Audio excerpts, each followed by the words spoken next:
Modern humans in अनकॉन्टैक्टेड tribes से मिलते हैं, वो एक चीज़ नोटिस करते हैं कि इन ट्राइब्स में वायलेंस की बहुत ज़्यादा प्रवृत्ति होती है और इसीलिए वो लोग जिससे भी मिलते हैं उस पर हमला कर देते हैं। और सिर्फ बाहर के लोगों पर ही नहीं, वो आपस में भी लड़ते हैं।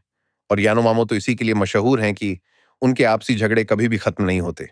और आपको क्या लगता है इसके पीछे की फिलॉसफी क्या है? मुझे नहीं पता। मैं तो खुद को एक शांतिप्रिय इंसान मानता हूँ, लेकिन मेरे अंदर भी वही मॉन्स्टर है जो हर किसी के अंदर होता है। और मुझे लगता है कि ये सांस्कृतिक नियम है जो कि धीरे-धीरे इंस्टीट्यूशनलाइज्ड हो गए हैं। क्या आप जानते हैं कि अनामामो में मर्द बनने के लिए राइट ऑफ पैसेज का एक हिस्सा होता है कि वो किसी बाहरी गांव के किसी भी आदमी को मारे या फिर उसे घायल करें? तो फिर वो वहां जाते हैं और वो ऐसा अक्सर इसलिए भी करते हैं ताकि उनके अंदर इनब्रीडिंग का असर ना आए और उनकी आबादी बर्बाद ना हो। हालांकि वो इसे वैज्ञानिक तरीके से नहीं सोचते, लेकिन वो दूसरी कम्युनिटीज से औरतों को उठा ले जाते हैं और इससे बड़ी लड़ाइयां शुरू हो जाती हैं।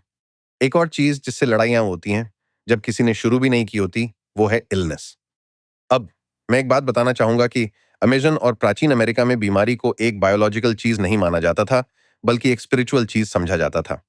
तो अगर तुम्हारे गांव में कोई बीमार पड़ जाए, तो तब वहां के लोगों में यह सवाल उठता था कि कौन सी स्पिरिट उसे तंग कर रही है और किसने उसे बुलाया। ये अफवाहें ऐसे ही शुरू होती हैं, जैसे मुझे लगता है कि जो दूसरी कम्युनिटी में जो है, वही जो होगा। अभी भी उसे उस वक्त की नाराजगी होगी जब हमने उसकी बेटी को चुरा लिया था। अब हमें वहां जाकर जो को मार देना चाहिए और फिर सब ठीक हो जाएगा। और फिर ये कभी ना खत्म होने वाला हिंसा का सिलसिला शुरू हो जाता है, जैसे हैटफील्ड्स और मैकॉयज के बीच जो कुछ हुआ था। न्यू गिनी के लोग भी ऐसा ही करते हैं। तो ये ऐसा नहीं है कि आप जानते हो, ये अनोखी चीज है। कुछ खास एरियाज में, खासकर जंगलों में।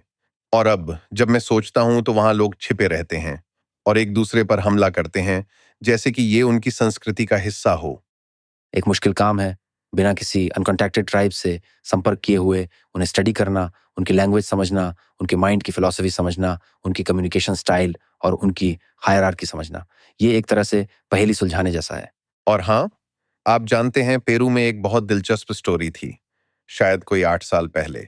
वहां के एक बायोलॉजी स्टेशन का एक रेंजर, जो कि अपने इलाके की सुरक्षा कर रहा था, वह जंगल में गश्त के दौरान एक अनकॉन्टैक्टेड ट्राइब के कुछ लोगों से मिला। पूरी ट्राइब से तो नहीं, लेकिन कुछ लोग उससे जंगल में मिलने लगे, अपनी कम्युनिटी के बाहर। वो धीरे धीरे उनकी लैंग्वेज सीखने लगा। कुछ सालों में उसने काफी कुछ समझ लिया और इसलिए वो इस तरह एक इंपॉर्टेंट आदमी था, जो सच में इन लोगों से बात करने वाला पहला ट्रांसलेटर हो सकता था। फिर एक दिन अचानक उन लोगों में से कुछ जंगल से निकले और उसे तीर मारकर खत्म कर दिया और फिर वापस जंगल में चले गए। ये वही इंसान है जो हमारी बात समझ सकता है। हमें इसे मार देना चाहिए और अपने गांव कहीं और शिफ्ट कर लेना चाहिए।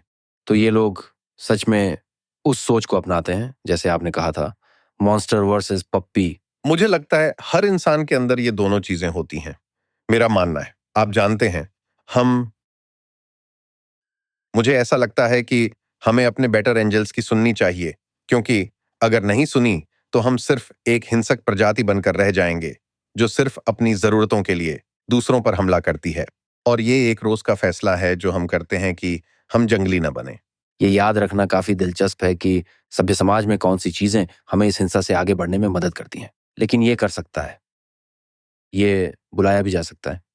जैसे 1984 में 2 मिनट्स ऑफ हेट वाली चीज, अगर सही शब्दों में कहे तो उस प्राइमल इंस्टिंक्ट को उकसाया जा सकता है और डायरेक्ट किया जा सकता है और तबाही मचाई जा सकती है।